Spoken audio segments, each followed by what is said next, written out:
हे पितामह, हे ब्रह्मदेव जी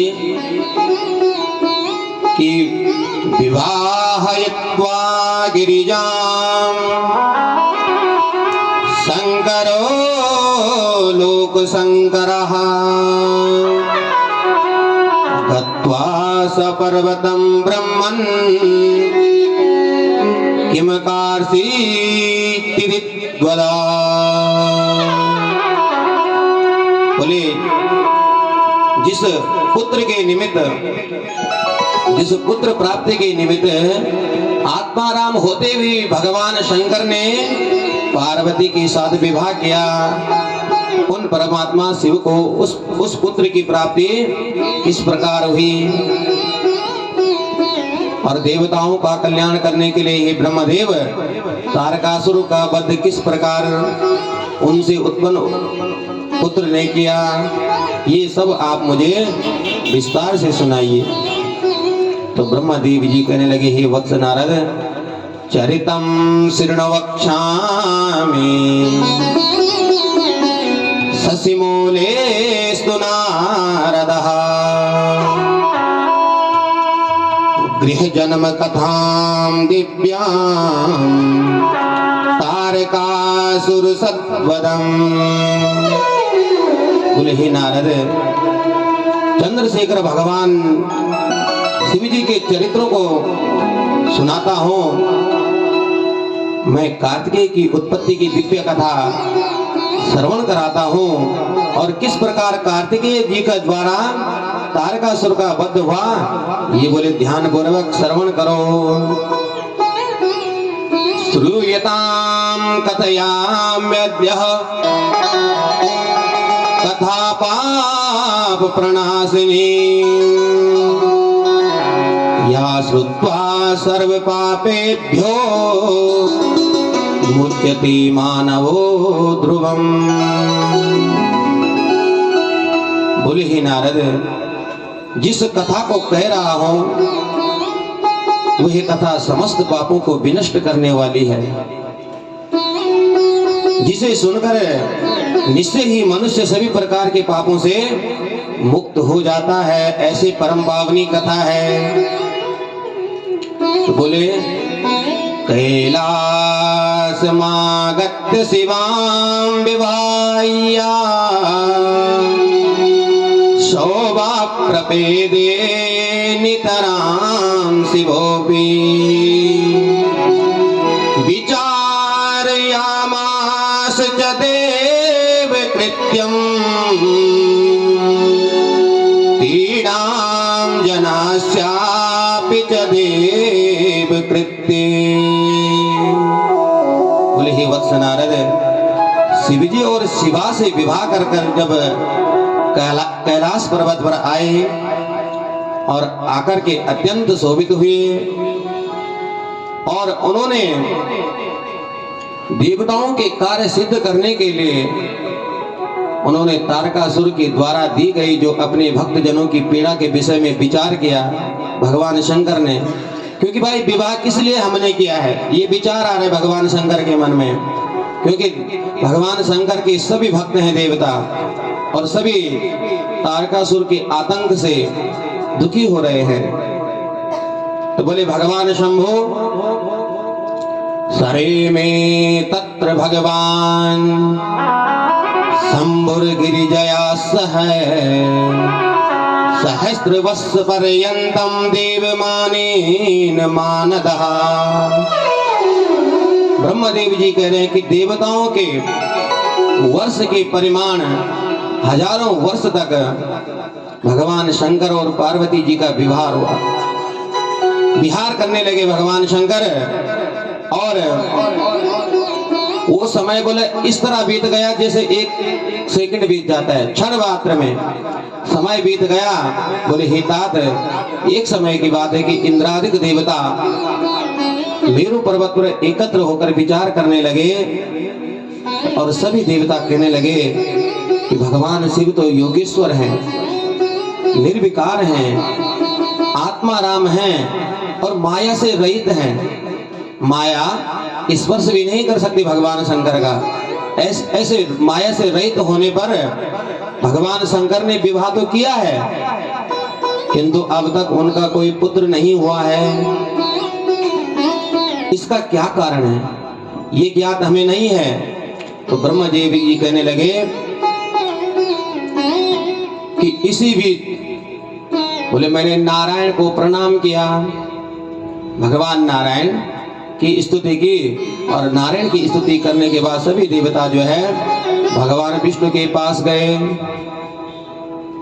और तब भगवान विष्णु ने सभी देवताओं के लिए कहा, चिंता नास्ते जगद्धातः सर्वं भद्रं भविष्यति, शरणं व्रज देवेश शंकरस्य महाप्रभो। बोले हे देवताओं, हे जगत विधाता ब्रह्मा, चिंता करने की कोई आवश्यकता नहीं है। अरे सब कुछ कल्याणकारी होगा। भगवान तो कह रहे हैं जो होगा वो अच्छा ही होगा, जो हो रहा है वो भी अच्छा हो रहा है, जो होने जा रहा है वो भी अच्छे हो। और ऐसी बुद्धि होनी चाहिए हमारी भी। हम अपनी जीवन की डोर, अपना जीवन के जो हमारा रथ है उसका सारथी हम भगवान को बनाएं बस। तब देखो वो रथ जो है ना इधर उधर बिल्कुल सन्मार्ग की ओर जाएगा, सन्मार्ग पर ही जाएगा। लेकिन ऐसा अटूट अनन्य शरणागति हमारी जब होगी तब ऐसा हो पाएगा। आसानी से होने वाला नहीं, लेकिन प्रयत्न तो करना चाहिए, कर्म करना चाहिए, फल की इच्छा मत करो। तो भगवान नारायण ने भी यही कहा देवताओं को, भाई चिंता मत करो तुम। और भगवान शंकर के अभिष्ट को भग्न करने में कौन सा समर्थ है। 1000 वर्ष पूर्ण होने पर स्वयं निवृत्त हो जाएंगे भगवान शंकर।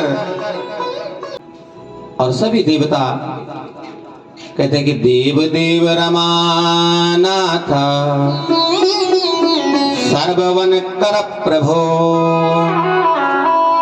रक्षणा शरणाम पन्नः भयाव्याकुल मानसान्।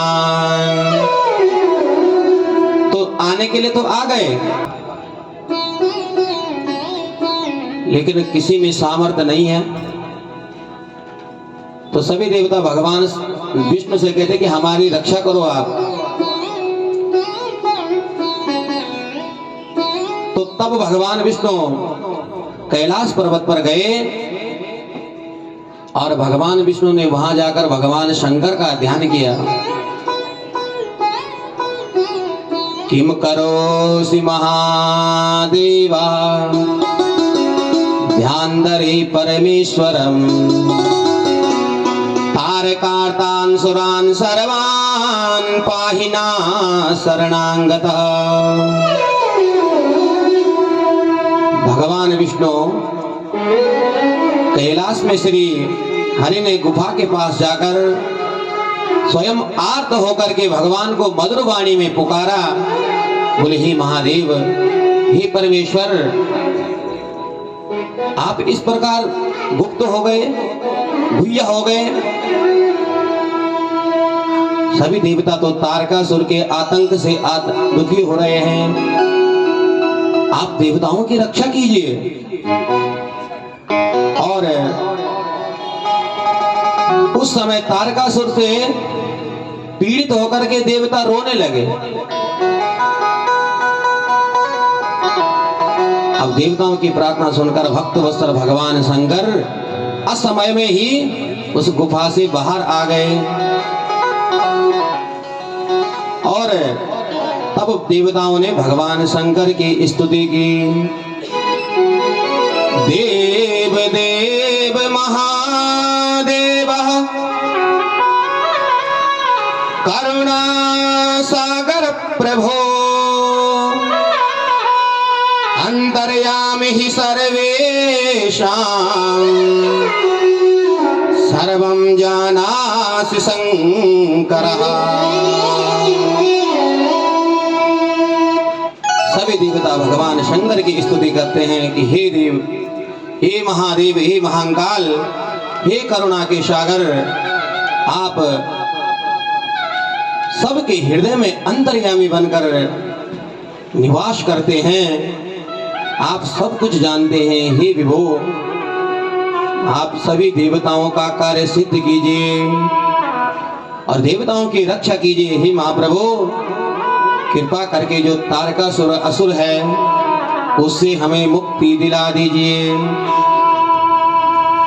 और जब इस प्रकार आर्त भाव से देवताओं ने भगवान शंकर को पुकारा, तो तब भगवान शंकर जब असमय में ही उस गुफा से बाहर आए थे, तो देवताओं के लिए कहने लगे, हे विष्णु हे विदेह देवाः सर्वेषां मनः गति यद् भावी तद् भवत्येव कोऽपि न तन्निवारकः। बोले, हे विष्णु, हे विधाता, हे देवताओं, मैं आप सबके मन का अभिप्राय जान रहा हूं कि तुम क्यों आए हो, किंतु जो होना था वो तो होता ही है। भावी निवारण करने वाला कोई नहीं है। जो होना था वो तो हो गया। भगवान शंकर ने कहा, भाई मैं तो तुम्हारा अभिप्राय तो जानता हूं, लेकिन जो होना था वो तो हो गया है। अब जो उपस्थित है, जो होना था वो तो हो गया है, लेकिन बोले जब अब जो उपस्थित है उसके बारे में सुनो। बोले, मुझ शिव के इस कलित इस तेज को कौन धारण करेगा? तो सभी देवताओं ने विचार किया, तो सभी देवताओं ने अग्निदेव के लिए कहा। बोले, अग्निर्भूता कपोतो ही प्रेरिता सर्वनिर्जरे। सभी देवताओं से की प्रेरणा से अग्निदेव ने कबोत यानी कबूतर का रूप धारण किया और भगवान शंकर का जो तेज स्खलित हुआ था उसको धारण कर लिया। लेकिन उसी समय शिव के आगमन में जब विलंब हुआ देखकर वहां भगवती गिरिजा आकर के उपस्थित हुई और सारा वृतांत समझकर माता पार्वती ने देवताओं को श्राप दे दिया, क्योंकि असमय में आए थे देवता। और तब भवानी कहने लगी, हे देवताओं, इति त्वा विष्णु प्रमुखान सुरान सर्वान ससापसा परज्वलतिं परकोपेना शैलराज सुतः शिवा। बोले, तुम लोगों ने अपने स्वार्थ के लिए, अपने कार्य सिद्धि के लिए परम प्रभु शिव की स्तुति करके मेरा विहार भंग कर दिया है। इसलिए मैं तुम सभी देवताओं को शाप देती हूं। तुम देवता कभी सुखी नहीं रहोगे। देखिए, देवताओं के जीवन में नहीं आया क्या दुख? देवताओं के जीवन में तो कष्ट आया है। और इस प्रकार क्रोध से जलती हुई शैलपुत्री पार्वती ने विष्णु प्रभृति सभी देवताओं को शाप दे दिया। बोले, तुम्हारी स्त्रियां बंध्य हो जाएंगी, अब से तुम्हारी कोई संतान नहीं होगी। अध्या प्रभृति देवानां बंध्य भार्य भवन्ति देवस्य दुःखिता संतो निखिला मद विरोधना। और जब इस प्रकार का श्राप मां पार्वती ने देवताओं को दिया तो सभी देवता दुखी हो गए। और ब्रह्मदेव बोले कि हे वत्स नारद, शिव के तेज को भक्षण करने वाला अग्निदेव को देखा जब पार्वती जी ने, तो अग्निदेव के लिए पता क्या कहा? सर्वभक्षे भवे शुचिः पीड़ितात्मेति नित्यसा शिव तत्वं न जानासि मूर्खोऽसि सुरकार्यकृत्। अरे बोले, हे अग्निदेव, तू तूने शिव तत्व को तो जाना नहीं, और इन देवताओं के कार्य सिद्ध करने के लिए तूने स्वार्थ के लिए ये काम किया है। या मैं तुझे शाप देते तो सर्वभक्षी बन जाए। अब अग्नि में देखो, जो भी डालो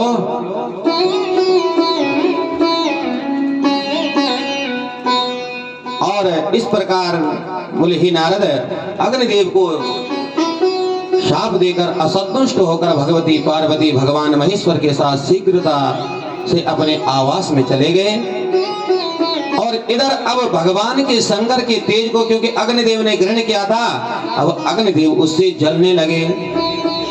उस तेज को अग्निदेव जो है सहन नहीं कर सकते, कर ही नहीं सके।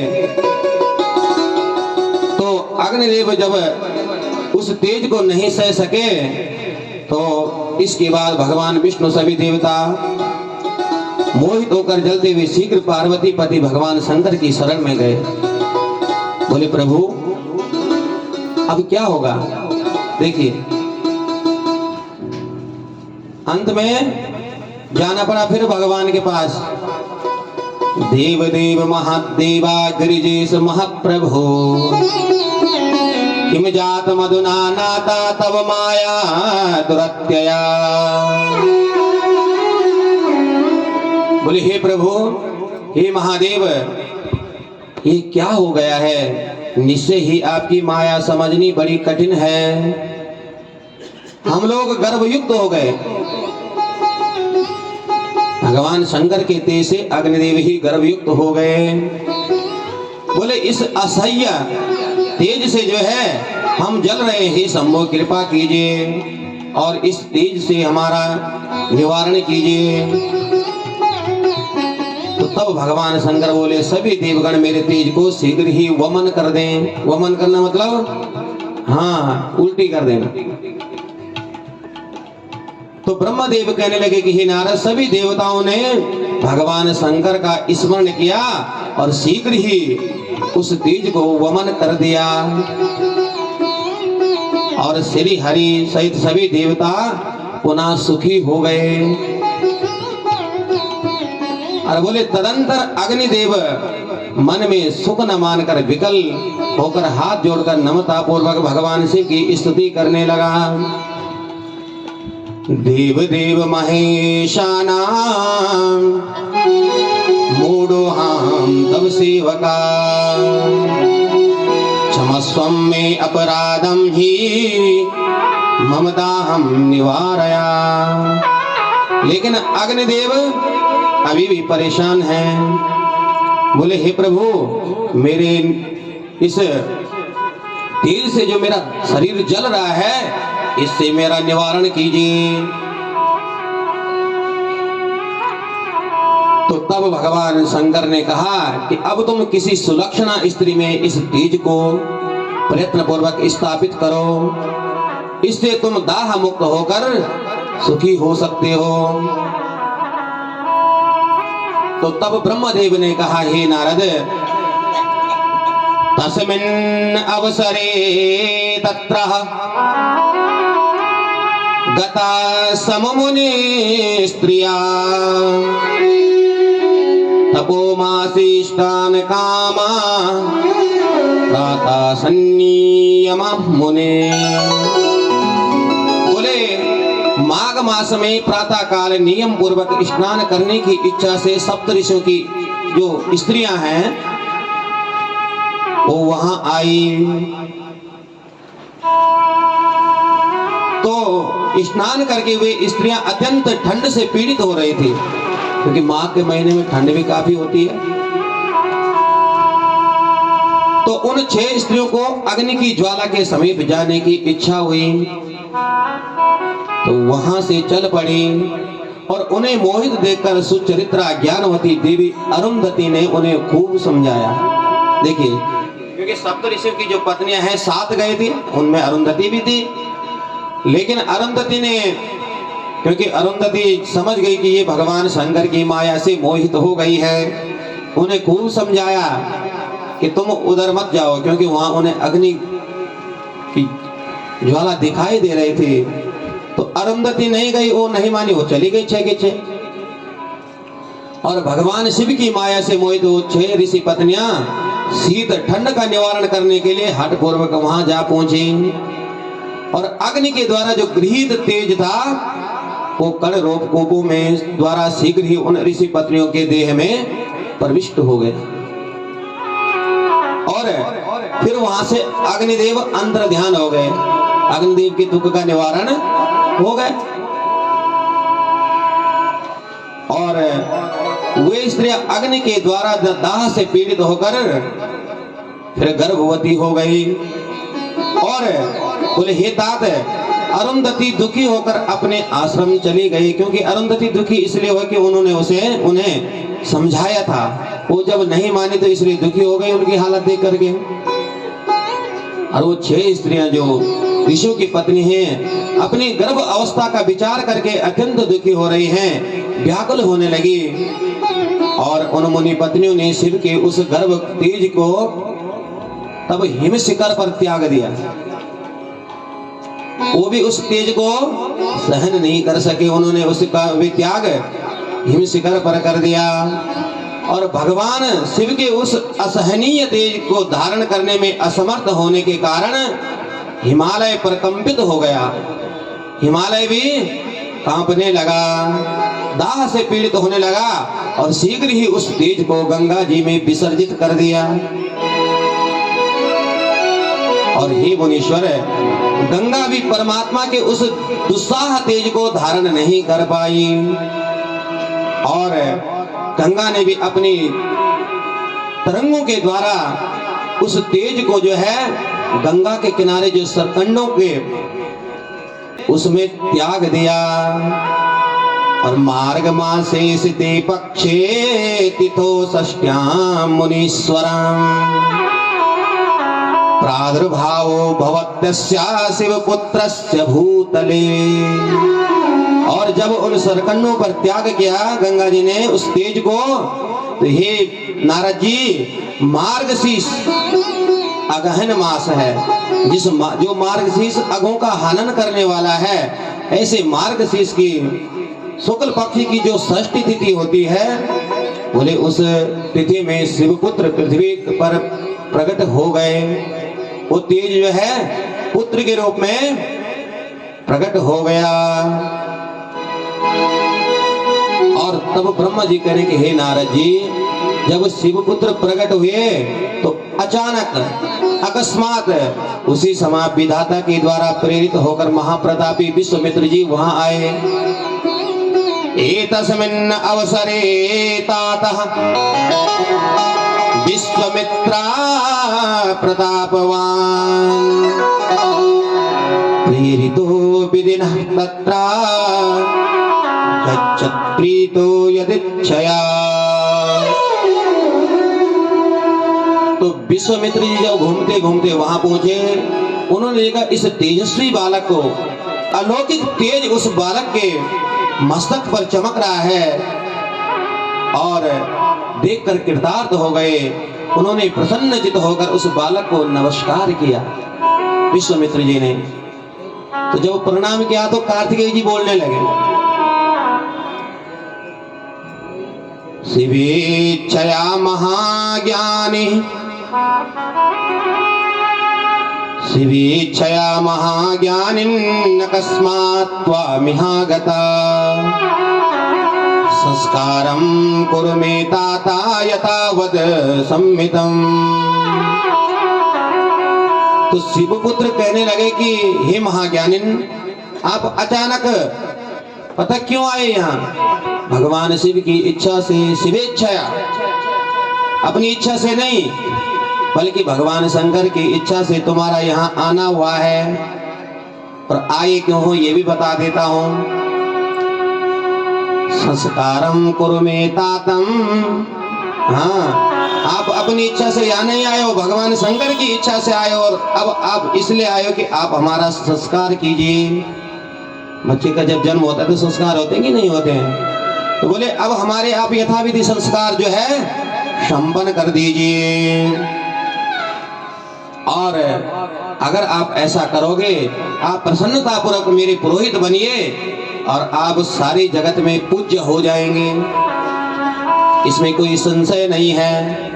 तो जब विश्वामित्र जी ने ये सुना तो विश्वामित्र जी कहते हैं, शृणुतात न विप्रोहम गादी क्षत्रिय बालका विश्वामित्रेति विख्यातम क्षत्रियो विप्र सेवकः। तो विश्वामित्र जी कह रहे कि हे तात, अरे शृणुतात न विप्रोहम, मैं ब्राह्मण नहीं हूं, क्योंकि संस्कार जो है ब्राह्मण के हाथों ही होना चाहिए। मैं तो क्षत्रिय बालक हूं और विश्वामित्र के नाम से विख्यात हूं। मैं तो ब्राह्मणों की सेवा करता हूं, ब्रह्म कर्म थोड़ी नहीं करता हूं। मैं तो ब्राह्मणों का पूजक हूं, ब्राह्मणों की पूजा करता हूं, सेवा करता हूं, इसलिए मैं आपके संस्कार नहीं कर सकता हूं। तो फिर वो बालक कहने लगा, विश्वामित्र वरान में त्वम ब्रह्मर्षि नात्र संशया वसिष्ठाद्यस्य नित्यं त्वां प्रशंसिष्यन्ति चादरात्। बोले हे विश्वामित्र जी, आप मेरे वरदान से ब्रह्म ऋषि बन जाएंगे। देखिए क्या है भगवान तेज का प्रभाव। उस बालक ने विश्वामित्र जी के लिए कहा कि आपको मैं वरदान देता हूं, आप क्षत्रिय हैं तो आप ब्रह्म ऋषि बन जाओगे, और इसमें संशय की बात नहीं है। वशिष्ठ आदि जो ऋषि हैं उनके साथ आदर के साथ आप बैठोगे, आदर पूर्वक वो भी आपकी प्रशंसा करेंगे। यही मेरी आज्ञा है और मेरी आज्ञा मानकर अब आप मेरे संस्कार करेंगे। और ब्रह्मा जी ने कहा कि हे नारद, ततो कार्षीत संस्कारं तस्य प्रीत्याखिलं यथा शिवबालस्य देवर्षे वेदोक्त विधिना परम। बोले फिर वेदोक्त विधि के अनुसार शिव का जो वो बालक है उसके संस्कार विश्वामित्र जी ने कराए। और तदंतर अग्निदेव ने उस स्थान पर जाकर जब बालक को देखा, उस बालक को गले लगा लिया। उन्होंने उस बालक को पुत्र शब्द से पुकारते हुए अपनी शक्ति से अस्त्र प्रदान किया, और भैया कार्तिकेय उस शक्ति को लेकर क्रौंच पर्वत के शिखर पर चढ़ गए, और उसी शक्ति से शिखर पर ऐसा प्रहार किया कि शिखर पृथ्वी पर गिर पड़ा।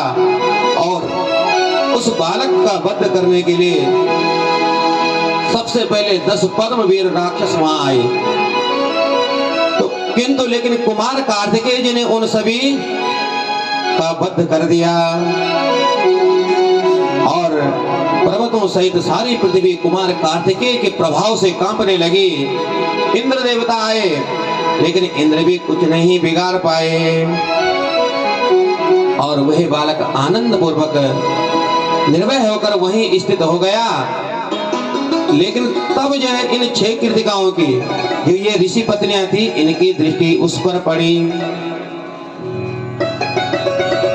इन 6 स्त्रियों की जब स्नान करने आई वहां पर ना, तो उस बालक पर दृष्टि पड़ गई। बड़ा प्रभावशाली बालक, उसको देखकर कृतिकाओं के मन में उस बालक को ग्रहण करने की इच्छा जागृत हुई।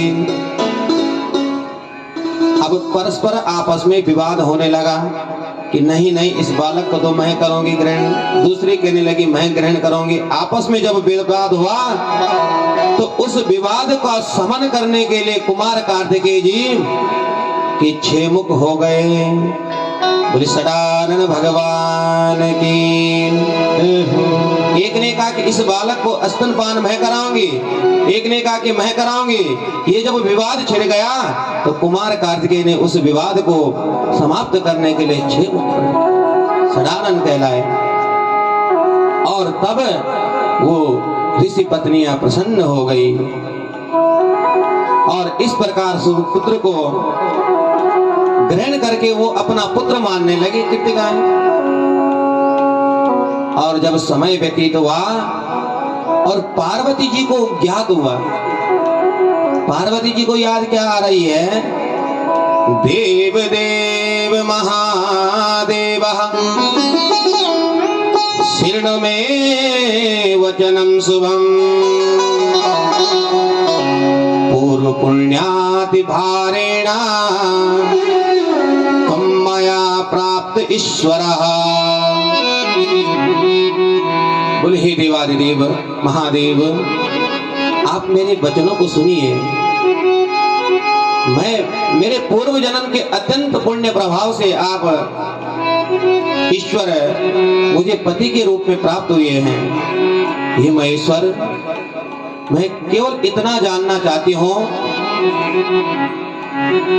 कि आपका जो वह तेज अमोघ है वो तो व्यर्थ जा नहीं सकता है। उस तेज से कहीं ना कहीं बालक प्रकट हुआ होगा। तो ब्रह्मा जी कह रहे कि हे नारद, पार्वती जी की यह बात सुनकर भगवान शंकर हंसने लगे और पुनः उन्होंने मुनियों और देवताओं को बुलाया, क्योंकि भगवान शंकर तो अंतर्यामी सब जान रहे हैं। लेकिन हंसते हुए कहा देवी रुको। देवताओं को बुलाया, मुनियों को बुलाया। बोले भाई, भगवान शंकर कहने लगे कि मेरी बात सुनो। देवा शृण्वत मद्वाक्यं पार्वती वचनं श्रुतम् अमोघं कुत्र मे वीर्यां यातं केनचन निहन्तुदम्। बोले भाई, मेरा तेज कभी भी निष्फल नहीं हो सकता है। इतना अमोघ तेज है, उसको किसने छुपाया? बोले हे धर्मादि देवता गणों, यदि मेरे तेज को देवगणों ने नहीं छिपाया तो बताओ किसने छिपाया? तो बोले देवताओं ने कहा भाई, हमने आपके तेज को वमन कर दिया था पृथ्वी पर। पृथ्वी को बुलाया गया, पृथ्वी से पूछा गया। पृथ्वी ने कहा हमने तो अग्निदेव को सौंप दिया था। और अग्निदेव को जब पूछा गया तो अग्निदेव बोले भाई, उस तेज को तो मैंने वहां त्याग दिया था। जिसने उस तेज को ग्रहण किया उसको बुलाएगा। और अंत में गंगा जी, हिमालय ने गंगा जी में छोड़ दिया था, तो गंगा जी ने भी कहा कि हे प्रभु, मैं भी उस तेज को धारण करने में असमर्थ थी, इसलिए व्याकुल होकर मैंने भी उसे सरपत के वन में छोड़ दिया था। और तब वायु को बुलाया गया और वायुदेव ने कहा सरेषु पतितं वीरं सद्यो बाला बभूवः अतीव सुंदरः शंभो स्वनर्त्या पावने तटे। बोले हे शंभो, गंगा के पावन तट पर सरकंडों के वन में गिरा हुआ वे तेज तत्काल बालक के रूप में परिणित हो गया। तो तब सूर्य बोले, सूर्यदेव कहने लगे रुदन्तं बालकं दृष्ट्वा आगमस्तांचलं प्रभो। बोले महाराज, रोते हुए उस बालक को देखकर मैं भी अस्तांचल को हो गया था। तो फिर तो चंद्रमा की ड्यूटी है।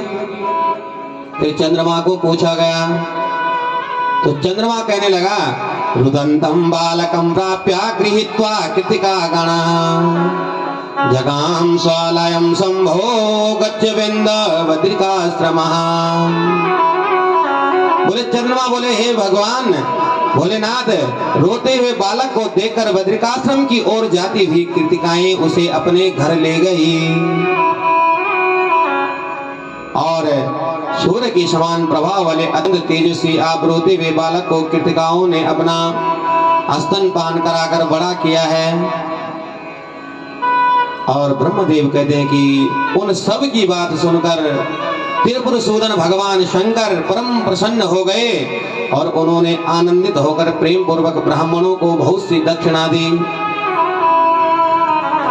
और पुत्र का समाचार सुनकर पार्वती जी अत्यधिक प्रसन्न हो गई। उन्होंने ब्राह्मणों को करोड़ों रत्न तथा बहुत सा धन दक्षिणा के रूप में दिया। और पुत्र का समाचार मिलने पर भगवती जगदम्बा आनंद के साथ में नंदीश्वर गणों को लेकर और स्वामी कार्तिकेय जी के पास जाने लगे। और सारा वृत्तांत सुनकर जब कार्तिकेय जी के पास गए तो कार्तिकेय जी को कैलाश पर लाया गया। कार्तिकेय जी को सब कुछ पता है। कैलाश में आए भगवान शिव जी कार्तिकेय को जो है ब्रह्मांड का अधिपति बना देते हैं और भगवान शिव ने स्वामी कार्तिकेय जी को एक सुंदर सिंहासन पर बिठाया। फिर समस्त तीर्थों का जल मंगाया, उस जल से स्नान कराया। भगवान विष्णु ने कार्तिकेय जी को वैजयंती माला प्रदान की, सुदर्शन चक्र प्रदान किया। भगवान शिव ने त्रिशूल और पिनाक धनुष प्रदान की कार्तिकेय जी को। और ब्रह्मदेव जी ने वेद और यज्ञोपवीत दिया। और गायत्री ने कमंडलो अपनी तरफ से भेंट प्रदान की कार्तिकेय जी को। और इंद्र ने ऐरावत नाम का हाथी और एक वज्र दिया। वरुण देव ने वरुण पास, भगवान सूर्य ने उत्तम रथ और कवच दिए। और यमराज ने यमदंड दिया कार्तिकेय जी को। और कुबेर ने एक गदा दी। और जो मुख्य चीज है क्या, कार्तिकेय जी का वाहन क्या है, मोर, वो भगवान विष्णु के वाहन गरुड़ ने प्रदान किया। बोली सदानंद भगवान की। ब्रह्मांडाधिपति स्वं ही ददो तस्मै मुदा हरि चकार तिलकम तस्या समानर्चा सुरेशः। और हरि ने प्रेम से उनको ब्रह्मांड का अधिपति बना दिया और स्वयं तिलक लगाकर देवता गणों के साथ उनकी पूजा अर्चना की। क्योंकि आज से देवताओं के सेनापति कुमार कार्तिकेय हो गए, क्योंकि इससे पहले मुचकुंद जी थे। और जब कार्तिकेय जी बन गए तो मुचकुंद जी भगवान के भजन के लिए, आराम करने के लिए चले गए गुफा में। और ब्रह्मांड के पालक कुमार कार्तिकेय ने उत्तम सिंहासन पर बैठकर स्वामित्व को प्राप्त करके अत्यंत शोभित हो रहे हैं। और अनेक प्रकार की लीलाएं की भगवान कार्तिकेय जी ने। तो ब्रह्मा जी नारद जी को ये कथा सुना रहे हैं, क्योंकि हम कभी कभी ब्रह्मा जी ने नारद जी को कहा, कभी कभी कहते सौनकादि ऋषियों को सूत जी ने कहा। क्योंकि इस कथा को कौन किसे सुना रहा है ये अगर पता हो तो फिर शंका उत्पन्न नहीं होगी। तो नारद जी के लिए ब्रह्मा जी कह रहे हैं कि कार्तिकेय के इस चरित्र को देखकर भगवान विष्णु देवताओं में मन में विश्वास हो गया कि कार्तिकेय जी परम तेजस्वी हैं, प्रभावित हैं। और कुमार कार्तिकेय ने आगे चलकर तारकासुर का वध करने के लिए विचार बना दिया। क्योंकि जिसका वध करने के लिए जिनका जन्म ही हुआ है, क्योंकि इनके अलावा उसका वध कोई और कर ही नहीं सकता था। तो देखो विधाता वरदान चाहे जितने भी मांग लो, विधाता ब्रह्म भी अगर वरदान दे दे तो जो होना है वो होकर ही रहेगा। तो वरदान तो उसने मांगा था, भाई संसार में कोई मुझे मार न सके, किसके हाथों मेरी मृत्यु ना हो। बोले अगर मृत्यु हो तो बोले भगवान शंकर कहाँ विवाह करने वाले हैं। तो बोले मेरे अगर मृत्यु हो तो उनसे उत्पन्न पुत्र के हाथों हो, है ना।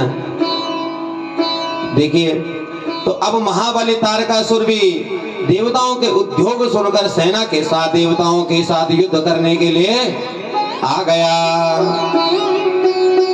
और युद्ध भूमि में आ पहुंचे। और युद्ध भूमि में जब आते हैं, पदभ्याम ददासो परिधावमानो